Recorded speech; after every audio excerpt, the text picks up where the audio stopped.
left off? Yeah, I think it's part of the game. You know, the track was very difficult this morning. It's true for everybody, but a couple of guys got trapped in that corners with the low grip. It's fine. The guys did a good job to recover the car. We've lost a bit of track time, but I think Charles was also very calm and very analytic in the way he went back into the track, and I am sure that by the time we reach the end of FP2, we will have made the gap back.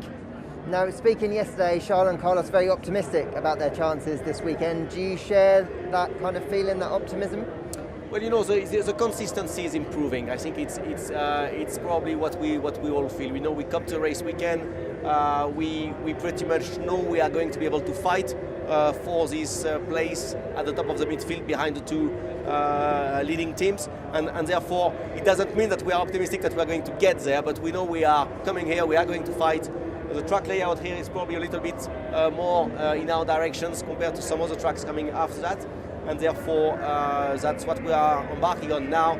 You have seen several times this year, in a good way or in a bad way, teams being surprised by the difference between expectation and what is actually happening. So we are very conscious of that, and it's about focusing on ourselves and getting the right car to Charles and Carlos for tomorrow.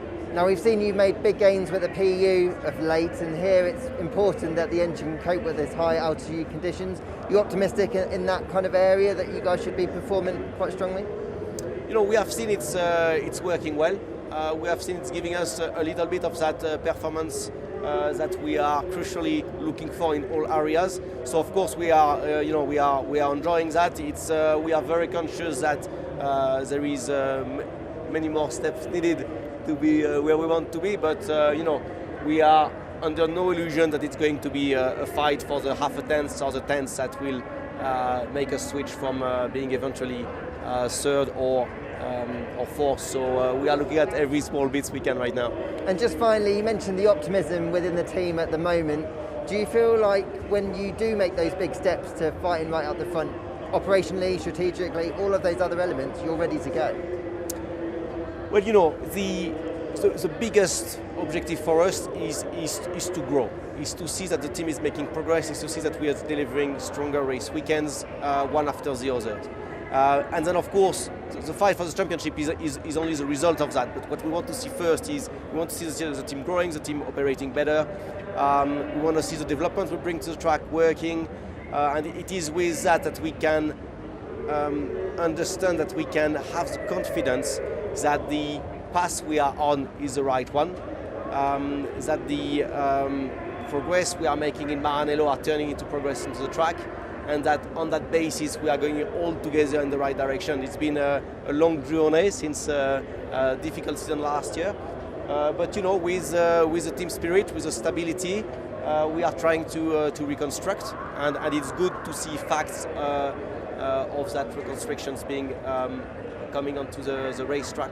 So we will be hoping for more. Great stuff. Good luck this weekend. Thank you. That forced the double DNFs. Yeah. We identified a problem with the rear wing, so we solved it. We hope we solved it. And for Esteban, we also had a little problem in the back of the car. Won't go into much details, but we identified what was wrong with the two cars. Yes. He mentioned to me yesterday that will help you for next year. Can you expand a little on that? Well, I mean, everything we learned this year and we apply to the next car, yes, will help. But I'm not going to go into the technical details of what we're going to apply. No, sorry.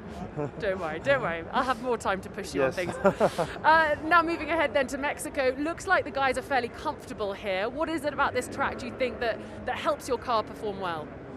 Well, I wouldn't be so quick at saying we are comfortable. We did okay today, but it was a weird session. The track was really poor for most of the session, and we improved very late in the session. So, not sure that if we had carried on like that, others would have not set better times. So, I think we're probably where we normally are, which means that we're back on a normal pace, which is good.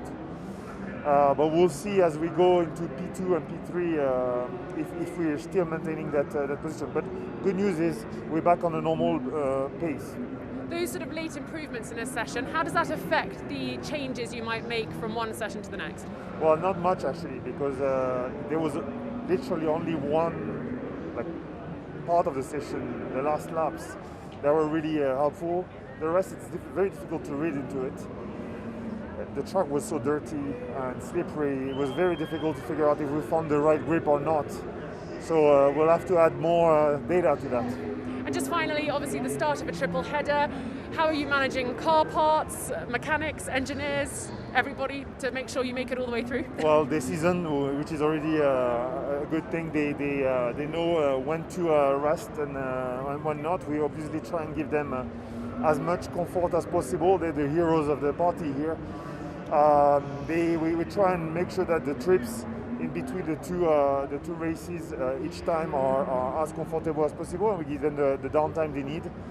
They handle it themselves. So basically, it's for them to know. I fully trust them. They've shown such a great performance throughout the year. I know they know what they're doing.